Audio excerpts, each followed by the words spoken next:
Hey there, folks. I'm Matt Hansen. And I'm John Johnson.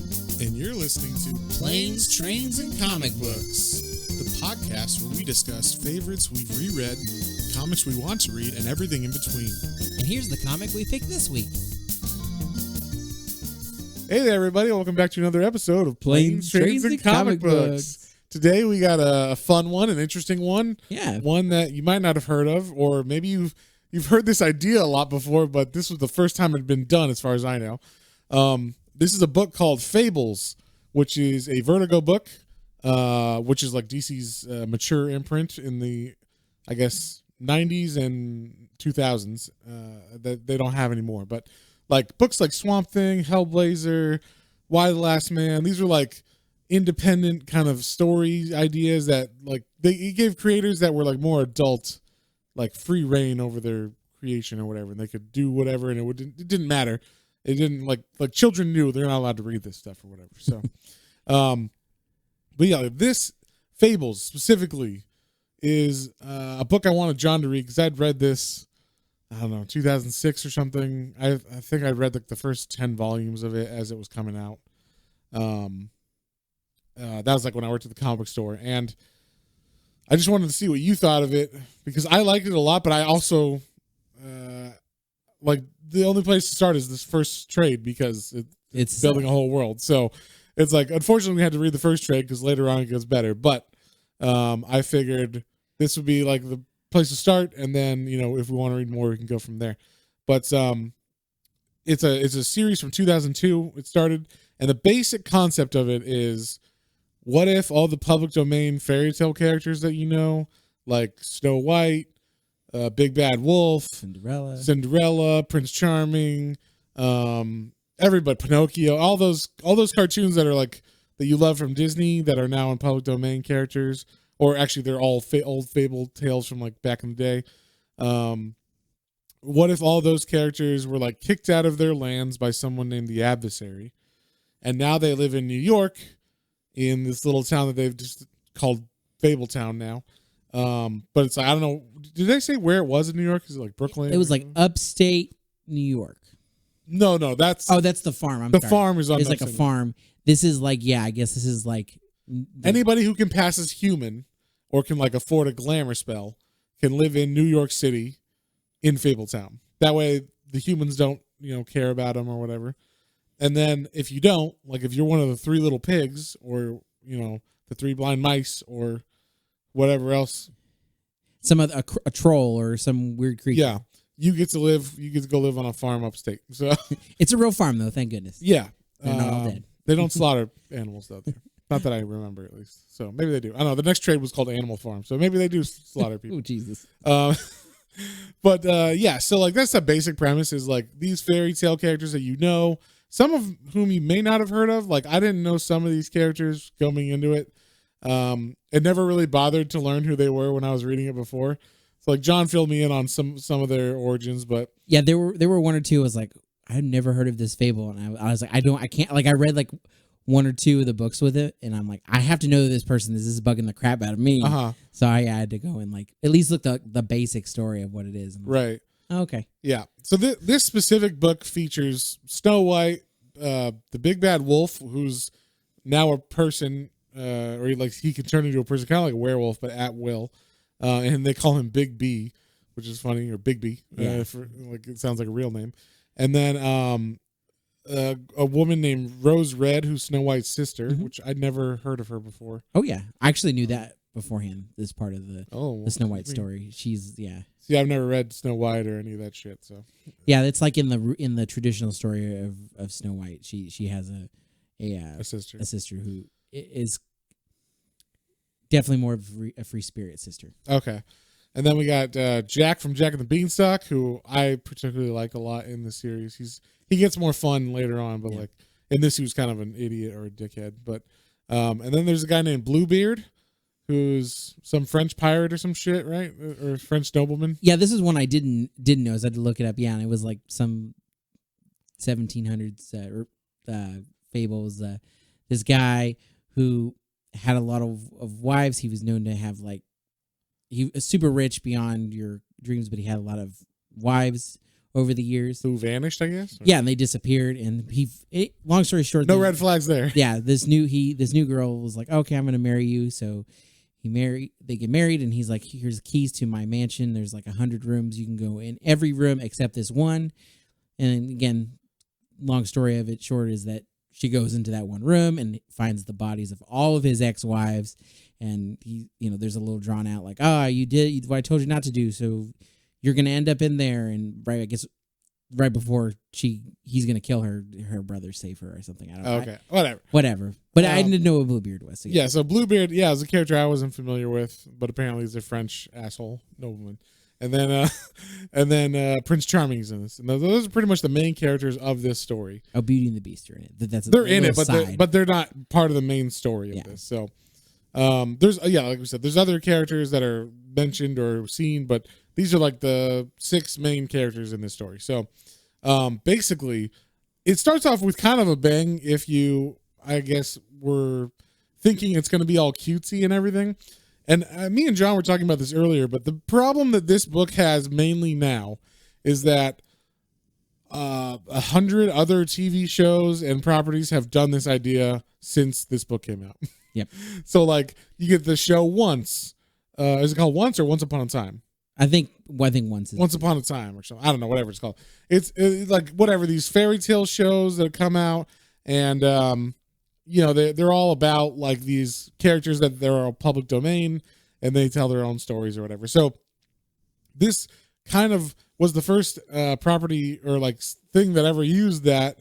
And unfortunately, because of that, and now all these other things came out that were more popular than it, or more well known, it seems like it's a derivative of them, but it's actually the first thing. And I tried to go into this with that because reading it, I was like I started to feel that a little bit after like the first book. I was like, I don't know if I'm gonna like love this, and I was like, well, let's put it in perspective. I'm sure this came first. Yeah, because I knew it was a little older.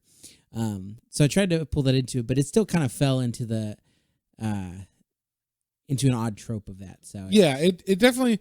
And even when I read this in 2006, I was kind of like, yeah, it's just a murder mystery-ish or whatever. So, but let's just, I guess, dive in on that note. It seems at the very beginning of this that there's been a murder. Jack from Jack and the Beanstalk runs into the, I guess, like common, like the town hall or whatever of Fabletown, where we see Snow White is like the head. Well, she's like the acting head of, say, like she's the acting congresswoman or whatever of Fabletown, but whatever that would be, councilwoman or whatever. And then we see like sheriff. The sheriff is Sheriff Big Bad Wolf, Sheriff Big B, and so yeah, like Jack runs into his office and is like, "Hey, oh my God, I think Red Rose is dead, or Rose Red is. I'm gonna call her Red Rose just because it seems like it should go like that in my head, but Rose Red is dead." And he's like freaking out, and he's like, "Oh my God, Big B, there's like a giant, all this blood everywhere. You gotta come check it out. It's crazy." He can't really tell him everything, so Big B goes to like the apartment where it turns out Jack's like dating Rose Red, and I'm gonna say it. It's like, Rose Red, and so like they open the door, and you're thinking like, oh, okay, like there's gonna be a puddle on the floor of blood or something. No, it looks like, I don't know, Hellraiser happened. A Hellraiser movie happened. Blood everywhere. Yeah. And so right away it's like, holy shit, like something's really bad. And like at first they're like, do you think it's like someone, like, do you think she's still alive? Because like it's a lot of blood and looks crazy. And Big B's going around and he's not touching anything or corrupting the crime scene while he's walking around. And he says even later on, like, oh, this is for sure her blood because he can like smell it. He's like, I know what her blood smells like, which is creepy. He trusts his nose. Yeah. They had little funny nods and things like that. One thing I like is when Big V's walking and you see his shadow. So he's in human form, but his shadow is always a wolf. Yeah. That was really cool. Yeah, it's some kind of glamour or something that he's got on. It's not really it's not like he's actually transformed into a human.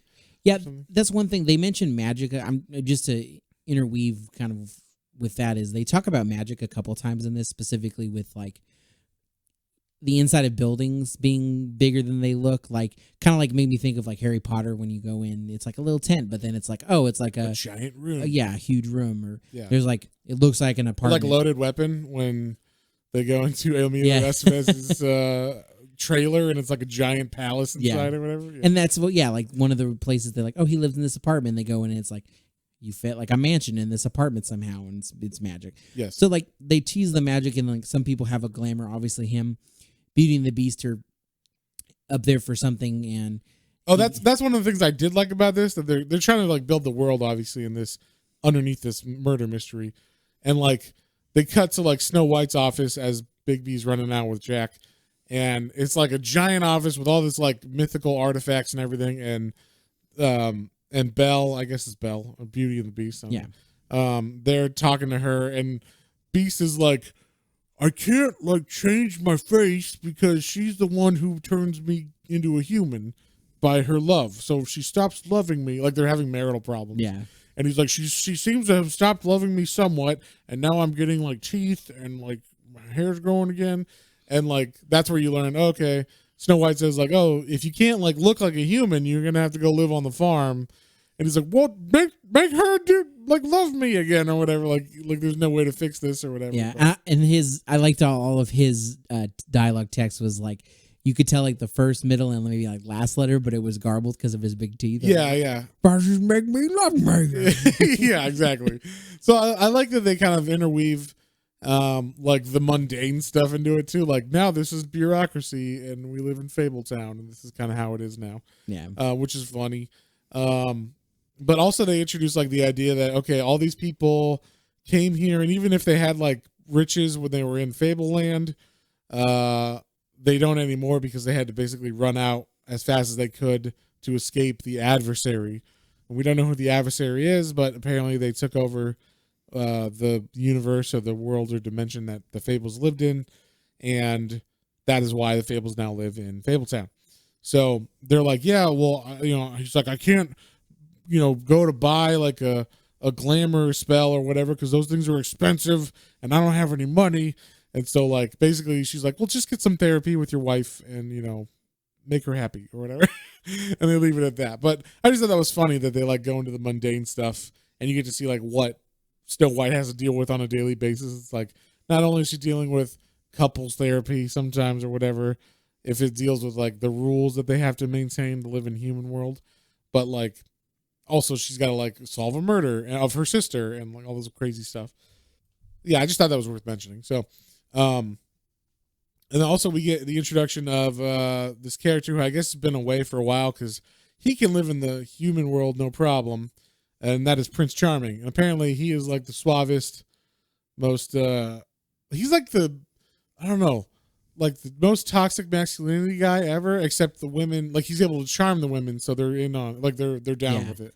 So like he's like totally like, hey babe, why don't you go make me a pot pie and also get my dry cleaning done on the way home from work today? That'd be great. And I'm gonna go head out and see another person. And then she's like, okay, see you later, honey, because he's like so charming, which was interesting. But like, yeah, his introduction was fun because he's like in a restaurant and the waitress just basically starts falling over him like, oh goodness, yeah, like whatever I get for you.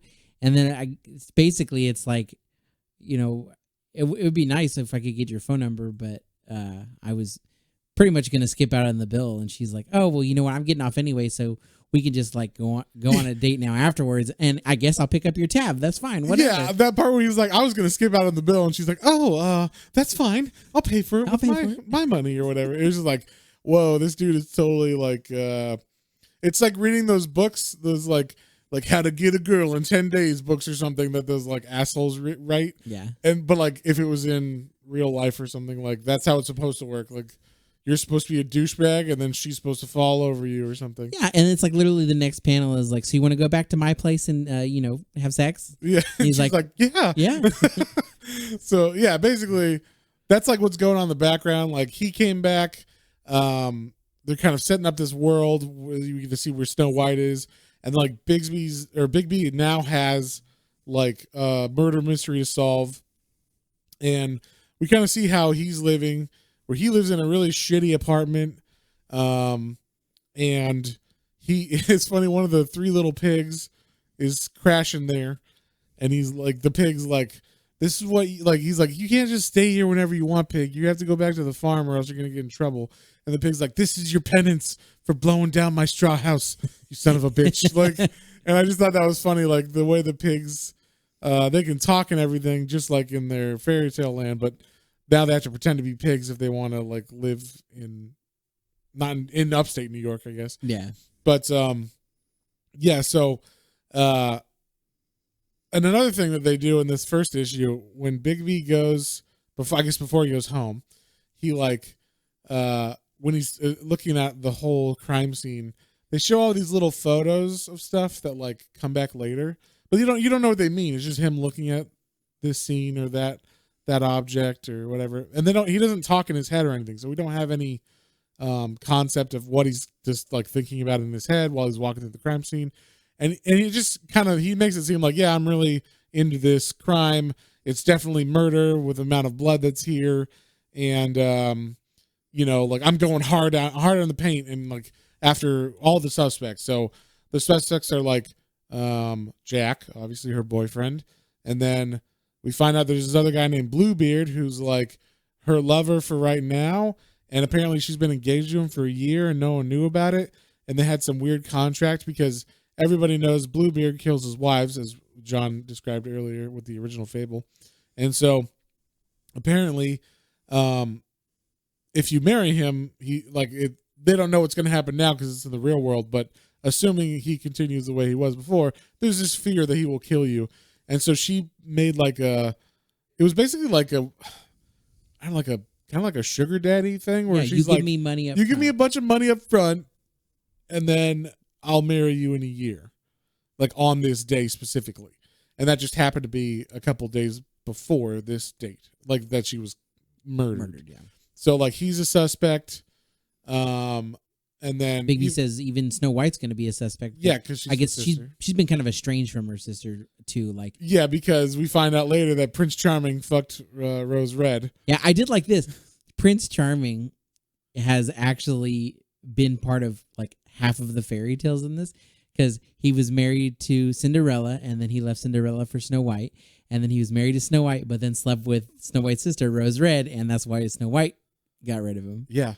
And then he met and then with Rose Red he just was with her, and then she met Jack and then started going out with Jack. I don't know, did it say why her and... No, I just said that they slept together. Okay, maybe they weren't going out. I don't think it was more to that. I think it was just, I accidentally charmed her because I'm Prince Charming. Ha ha ha. And she's like, yeah, Yeah. And so one of the parts I did like about this is at first it seemed really unnatural when Bigby tells Snow White, hey, your sister's dead, or possibly dead, at least, somewhat, there's blood everywhere. There was a lot of blood. A lot of blood. And so like at first she's just kind of like, well, let's go look at it, and she's like, seems like alarmed, but not like freaking out. They see the scene and it's pretty graphic, like how much blood is everywhere, and she's still not freaking out, and she's still like I want to be involved in this, but not like my sister's dead kind of thing. And then I liked in issue 2 how she like actually kind of broke down and was like, it's my sister, and I just needed time to like process it and all this stuff. So that was kind of nice. You saw that. But like basically we're like the whole comic itself is just kind of working through, this little murder, who did it, who done it, but we don't have any insight into Bigby's head, like what he's thinking, which is kind of different for these like detective comics, because you think like Batman, you're always inside his head. He's always like, I think the Riddler's blah blah blah, and so we're into the investigation. But in this, we're kind of left in the dark. We're like, who is it? Like we go through all these different people, and Bigby's being real like aggressive to everybody. To everyone, yeah. Like he's interviewing Jack, or not interviewing. Yeah, he arrested him. Yeah, and he's like cross-examining Jack, whatever, and he's like, I think you did it. He's like, you guys I remember you guys were dating, and then you had a big fight, and like, so you obviously weren't on good terms right now. You still had keys to her apartment, and then you killed her. Like in that, and you were the one who came rushing over here from her apartment. You found her, quote unquote. So. Yeah. So like he goes hard at Jack, and so we're like, oh, was it Jack? And then he goes hard at Bluebeard, and it was like, I like Bluebeard's response when he's like, so why'd you kill her, Bluebeard? And he's like, how dare you? You're like, I demand satisfaction or whatever. You're like old school rules or some shit. Like they're gonna sword fight. I haven't been like that for years. Yeah, I thought that was funny, but yeah, like basically he just goes around. And that was where they found out about the contract because they didn't know about the contract. Oh yeah, it was basically not known until Bluebeard's like, actually, we have been secretly engaged for almost a year now. We were just coming up on. Yeah, so why would I kill her if I was going to get married to her in like 5 days or whatever? Yeah. And the year anniversary is actually like the, what's it called? Remembrance Day. So it's like the day that they founded Fabletown or whatever. Yeah. Came to our world. So it's like Independence Day for America, but for Fabletown, it's like our home got ruined and we had to run here day. So so yeah, that's where they find out that Bluebeard was going to marry her, so he's like, okay, you're probably not the killer. And then he's just going through interviewing. He has like a couple side characters who one guy's name is Boy Blue, who I didn't know. I don't know who that is.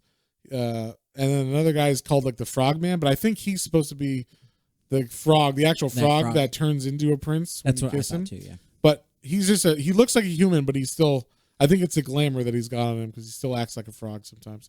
So Big B's like, hey, I want you guys to like go to the apartment down below Rose Red and like reenact this scene. Like basically make it exactly the same.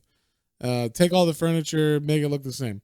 So they do that and basically just show like it was totally staged because we did everything the same and looks the same. And there's no like broken shit and there's no like, everything was placed where it's supposed to be kind of thing. So like Big B's just kind of filling in the gaps there in his mind. But we don't know why he's having them recreate it.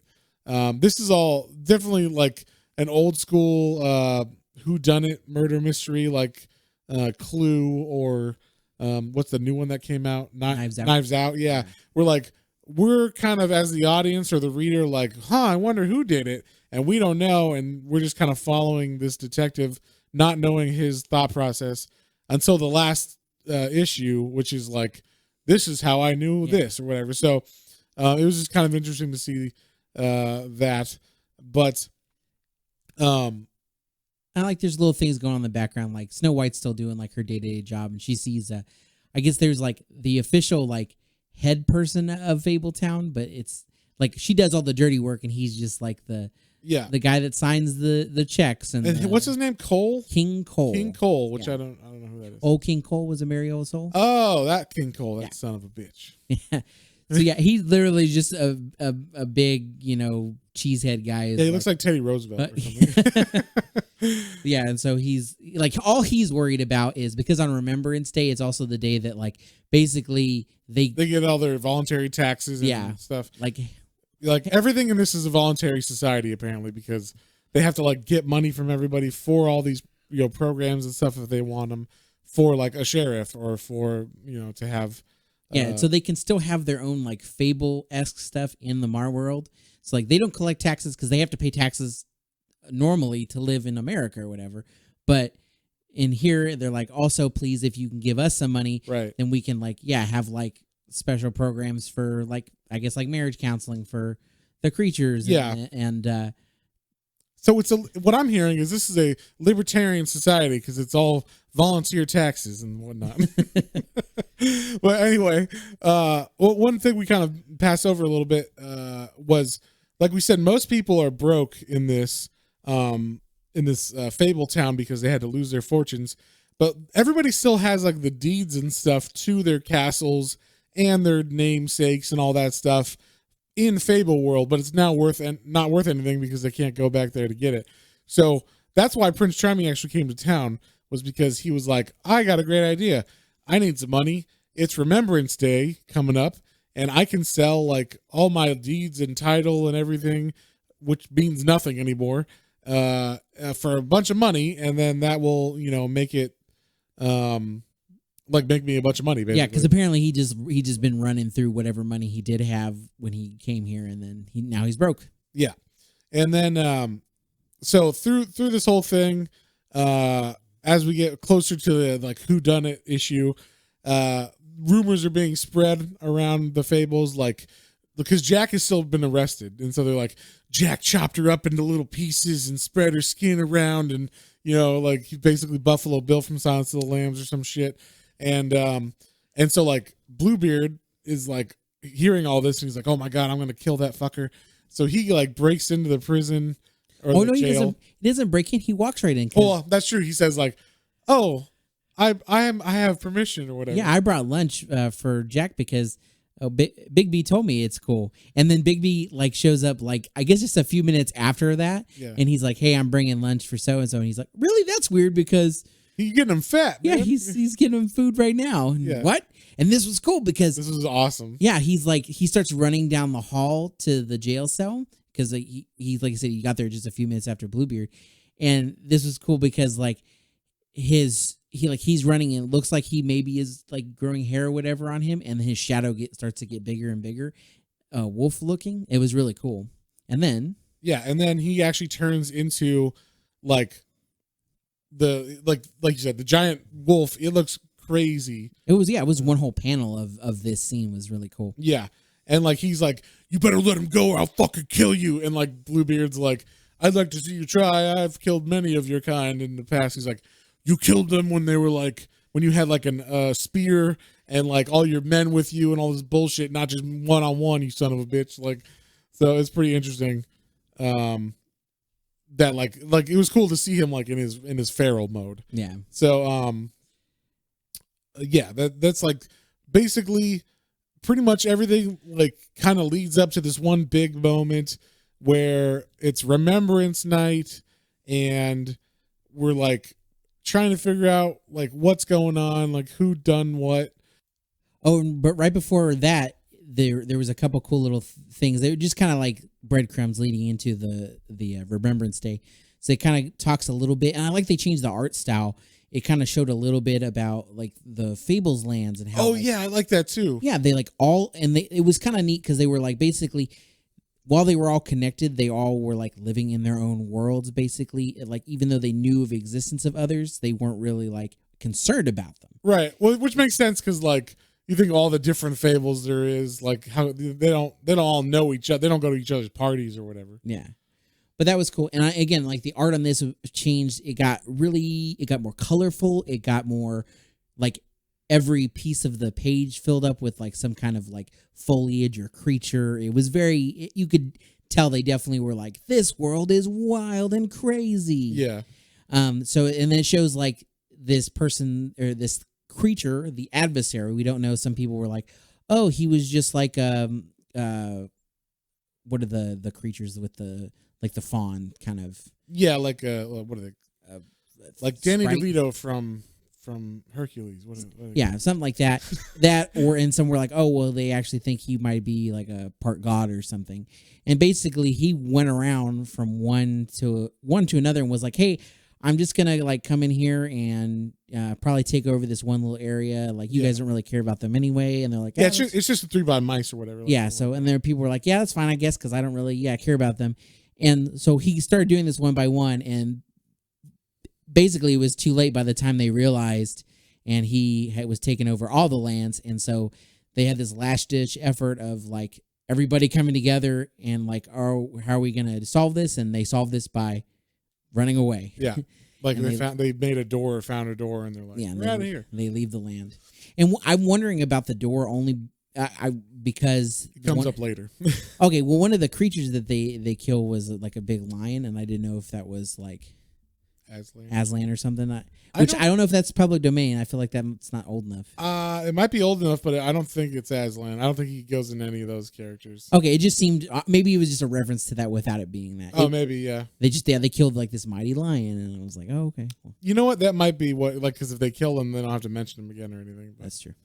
Yeah. And then the other one you were talking about right before this big reveal was Pinocchio.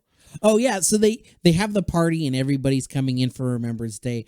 All the people that like have some ish money for this, and so they're raising funds by like collecting donations that people want to donate, and they're also auctioning off like you're some magic land that was like left over in the fairy world. It's actually like Prince Charming's land. Prince Charming's land. So that basically, instead of selling it outright, they decided to do like a raffle to raise more money, I guess. And so that's what they did. They have Prince Charming's lands. It's in a raffle, and everybody's like, you can buy $50 tickets if you buy 5 or more, or it's $100 a ticket to potentially win all of Prince Charming's lands and title. Yeah, and that was kind of fun. Like Beauty and the Beast came in, and Beast's like, we already have one. She's like, I want my own place. Yeah, I'm only a princess because of you. I want my own lands and my own stuff. Princess. Yeah, it was some just little funny things like that. And one of the ones in particular, it's like it's showing a room of a lot of the like main creatures and little people that we've seen kind of here and there. And there's this one person sitting on a couch, and I think like Cinderella comes up and it's like, hey, Pinocchio, how are you? I haven't seen you in a while. And Pinocchio's like, Burr, I don't like this. And Burr, I don't like this. And I was more like Mickey Mouse. Well, that was Mickey Mouse, not. Yeah. But we got to delete that. We're gonna get sued. Put that on there. But yeah, she's like, well, why do you come to these things? He's like, well, because I know eventually that blue fairy that turned me into a real boy is gonna show up, and I'm gonna get her to turn me into like an older guy or let me grow up, because I've been a little boy for like 300 years. Yeah, like she took my wish literally and said, I'll make you a real boy, and that's it. Like, it stopped right there. Yeah, you're just a boy. You're never gonna be a man. He's like, I still haven't reached puberty. And I specifically, it was so like, I want my balls to drop and I want to get laid. Yeah.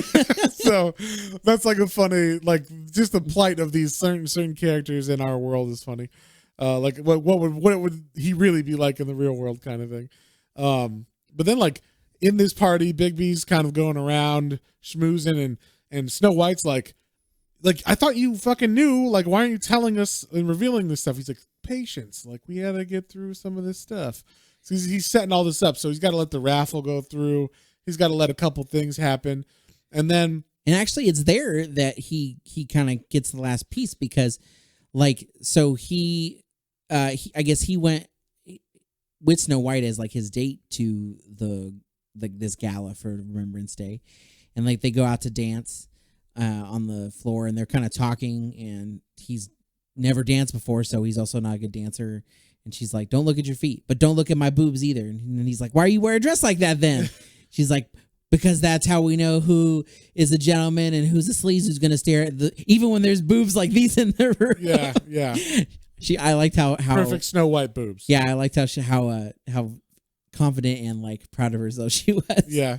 And so like they're talking, and so they go through, and I guess they're attracting attention too, because it's weird that the big bad wolf and Snow White are dancing.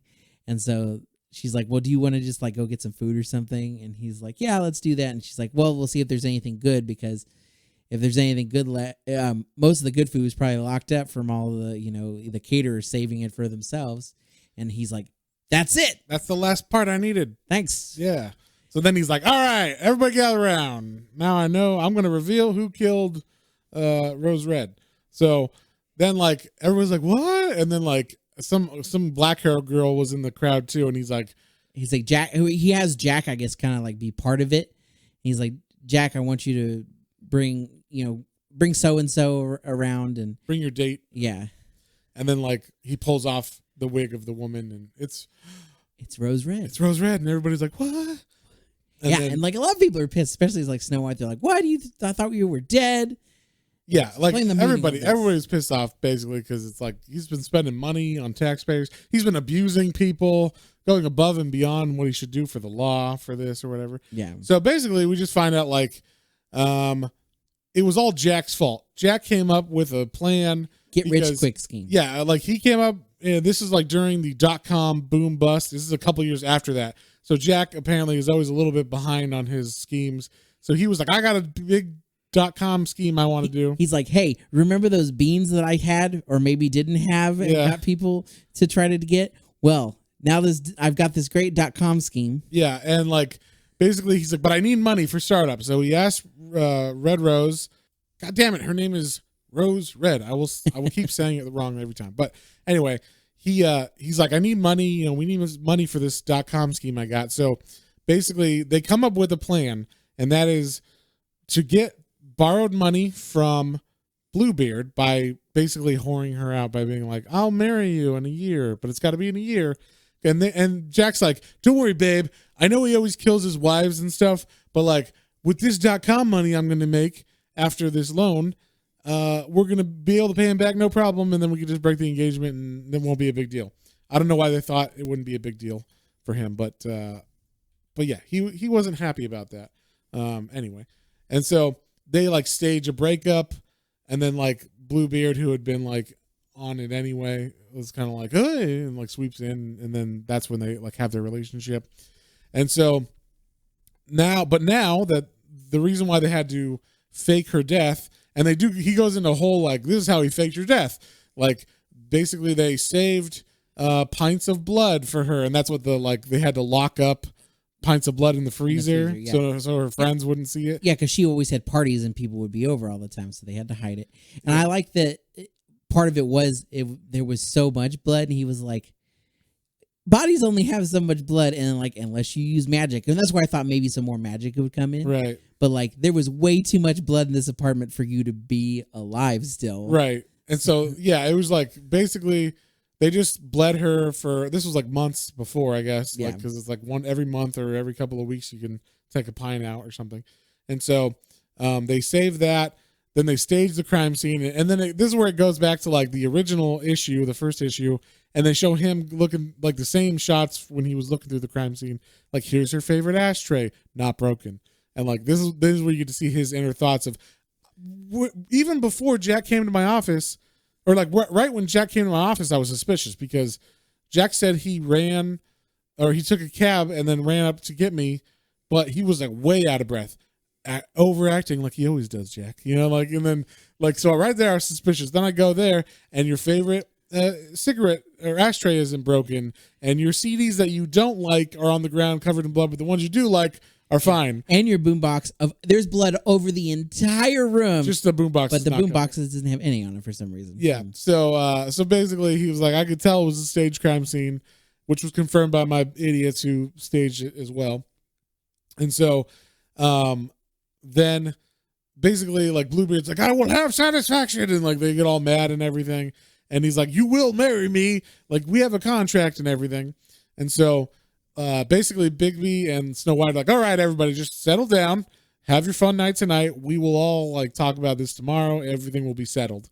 So then we like cut to the next day, and Snow White's talking to Bigby, and she's like, well, they're not gonna like it, but like everybody kind of gets fucked, but everybody should be satisfied as far as all the like, you know, who owes what to who and all that shit. Yeah. And so the first one is Prince Charming, who if you listen to the auction or whatever that he was doing, he had millions that he was supposed to get for his lands that was in the raffles. But then she gives him a check and it's like $20,000. He's like, what the hell? And she's like, well, that is for one, fucking my sister, and two, like all the money that we had to spend on this stupid. Yeah, you didn't read the fine print, and it says that I can take any necessary funds, and those were necessary. Yeah, and she's like, you should be more careful when what you sign. So basically, she was able to get paid back for all the money and time and everything they spent on the investigation, and money to pay Bluebeard back for like her sister's death. Yeah, the money that was owed that Bluebeard had given her ahead of time. Yeah, so now Prince Charming's like, God damn it, what am I going to do with $20,000? And he's like, I don't know, that's all you get or whatever. And then he's like, they said maybe you can buy it back from Jack, like your lands, because actually the guy who won. Randomly, it was an accident. Actually, was Jack. Jack won all of Prince Charming's lands in the raffle. So he's like, well, maybe Jack will let you buy it back for a cheap price. He's always strapped for cash or whatever. So then they go to Bluebeard and they're like, here's your money, Bluebeard. You better be satisfied. He's like, no, I am not. Because what about the wedding I've already paid for, basically? Yeah, and like, you owe me a wife. I deserve a wife, and there's a contract. I demand satisfaction. Yeah, and then she's like, well, actually, you broke the contract because you told us that there was a contract in the first place, and in the contract it says it's a secret. Like, it must remain a secret for semantics. A year. Yeah, so they get her out of the contract because of that, and he gets his money back. He's not happy, but he's like, fine, I guess. Yeah. Well, I mean, also he's like, well, you tried to kill Jack, so if you don't want to go to jail, then Yeah. I guess you can be satisfied with this. And he's like, oh, whatever. Yeah. But he's not happy. The last panel of him is going, like sprinting with his eye.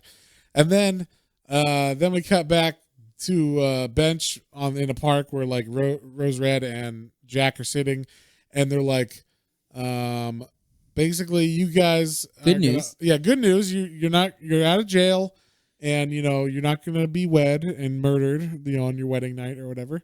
But also, you each owe $10,000 in fines and 200 hours of community service and probation for a year or something. Yeah. And then Jack's like, where are we going to get that kind of money? We don't have that kind of money. And then Big B's like, well, maybe you should talk to Prince Charming. I think he'd want his lands back, and I think he's got some money to cover it or whatever. So, like, basically the $20,000 that they gave him is going to pay Rose Red is going to be the payment that they get for the fines. The fines, yeah. So the government got all the money out of that. So, but yeah, it's like, kind of a fun thing. Then like the little last like ending thing that's kind of like a hint of stuff to come is Snow White and Bigby are talking on the roof at the end, and she's like, well, one thing that doesn't make sense, like, why did you need me to go to the dance with you? Like, you insisted that this was part of the plan. Why did I need to go to like the remembrance ball with you? And he's like, oh, well, I just kind of like wanted to go with you, and I was too scared to ask, and I thought you'd find it kind of like charmingly like awkward. If I said it was part of the plan. Yeah, and she was like, don't ever do that again. No, that's creepy actually. So no, we work together, and that is it. That is it. You are the big bad wolf. And so that's basically how it wraps up. It ends right there, like on the awkward note of them being like, don't ever ask me out again. And she says it a couple times. It was kind of funny. He's like, I get it. Never. I get it. Never. Okay. Never. So yeah, like I know that like I thought the ending was cool where they actually pieced everything together, because they weren't telling you the whole time what his thought process was. But what did you think of it? Is there anything you wanted to hit that I missed or anything? Or? No, I think you hit all the high points. Again, I want to say that I like the switching of the art. Like the art was good. I liked it. I just thought the art was kind of like fine. Like it was just what it serviced the comic. The only ones that stood out to me are when they changed and they were really showing off the in Fabled. Like the Fable world. Yeah. Or the like when they were showing all the more of the creatures, like on Remembrance Day, it showed like people celebrating everywhere in different areas, like the farm and stuff. That was kind of cool. They weren't really detailed on those, and then like the creature fairy fabled lands. They went really vibrant with the colors, and they just made it different and distinct, and that was cool. And then all the covers for each of these was very... I didn't talk about those. So the covers, I believe, is why this book sold so well at first. Yeah. I mean, it's fine. It's serviceable. This story is very, like, paint by numbers a little bit. Yeah. So I could see people being like, it's not amazing or anything. But James Jean, who did all the cover artwork for this series, I mean, I think up to, like, through issue 100 or something, he is such an amazing cover artist that like pretty much everybody that walks by has to look at it and go, oh my God. Like I even have artwork of his in my house that's just not from Fables, but just, this is awesome. Like I love this artwork. So like he's such a good artist that I think that really sold it. Like to people who didn't know what it was, it really caught their eye on the stands. Yeah. Because this is like the DC indie line or whatever, So I've always found that an interesting thing with comics sometimes is that they'll have this amazing, like they'll really catch your eye with a cover art, and they're hoping that you buy it off of that. And then like sometimes the art in it is not quite up to par of what you were expecting. Yeah. I guess they're hoping that like they're going to get like 30 to 50% of people who pick up a comic for that purpose. I mean, it can go bad for sure. Like if I open a comic that has a badass cover and it looks like dog shit, I'll just throw it away. Like, no, I don't need this. But if it's my favorite cover artist, I'll be like, I'll keep it because I'll buy it because it's Sean Gordon Murphy or it's fucking whoever else I like. But like, like I don't know. There's as if Mike Mignola did Conan covers, and that was like why I noticed Conan for the first time. I was like, holy shit, that's cool. Like Mike Mignola did Conan covers, and then I started reading it. I'm like, Conan's badass. Like, so there's things that are good about it, like because it doesn't look. Mike Mignola's art doesn't look like what was inside Conan, but it can be good or bad. I think what really happens is if they spend all the money on the cover artist and don't pay the writer or artist of the book anything, or get shitty writers or artists for the fill-in, and then it's like, well, what is this crap? So, not that this art was that. I thought this art was serviceable. It wasn't amazing. It did its job. It told the story well. Yeah, like I was never confused or anything. No, there was never like blank areas. There was never like odd coloring or shading or anything. Like everything looked great. It was it's what I call like this is straight down the middle. What a basic comic needs to be. Like it's readable. It makes sense. There's nothing fancy about it, but not everybody's a Todd McFarlane, you know, like some people are just good, solid jobbers or whatever, you know, and they're like making, and you know, I don't know if this person gets fancier later on, but you know, sometimes people take a while to develop their style for a certain book or whatever. So, you know, it might come out later on. I can't remember if the art gets better or not, but I feel like it did. I feel like it got like more settled in.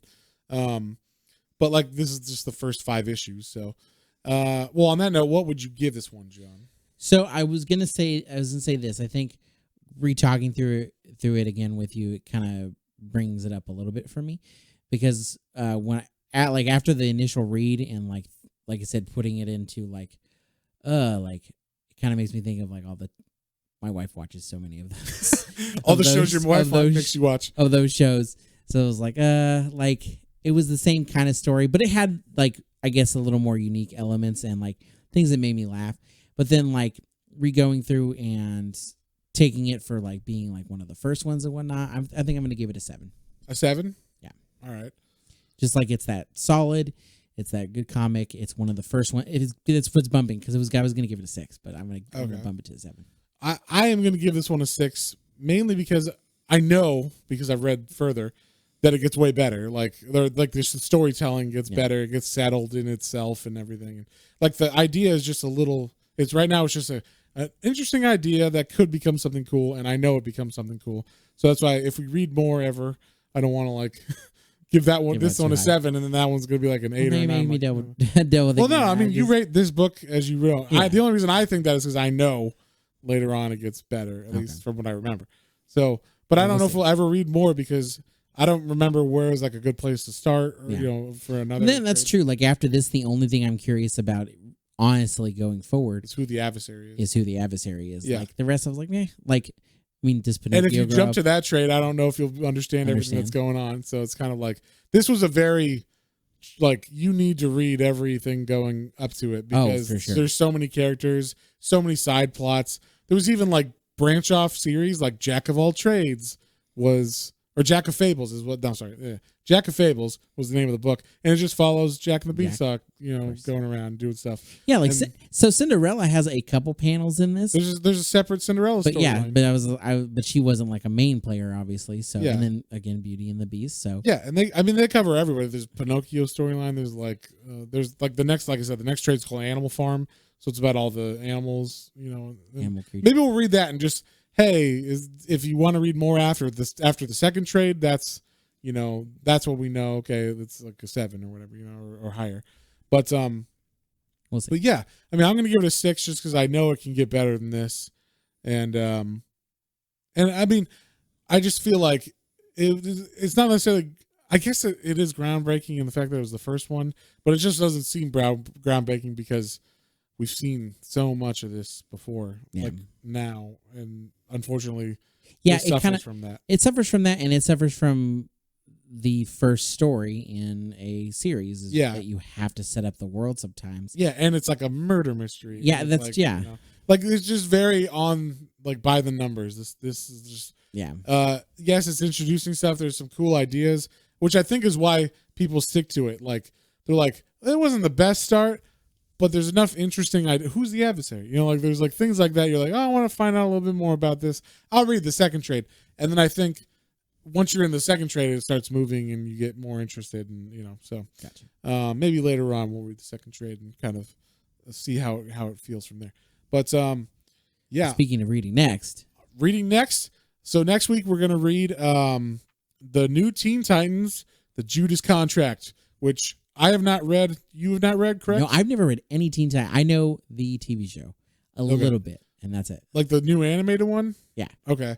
So I have seen the movie that this is based on, like the animated one that came out. So I'm interested to read it. I know it's considered one of the best. Does it introduces Deathstroke? I don't know if it introduces him. But he's like the main character. Okay. Yeah, main bad guy. So that's cool. So yeah, it's like we're gonna have I think Robin or Nightwing. I'm not sure which one he is right now, but yeah, it's gonna be like all of them together, Starfire, all those guys, and their Judas Contract. I'm assuming someone gets betrayed. We'll find out.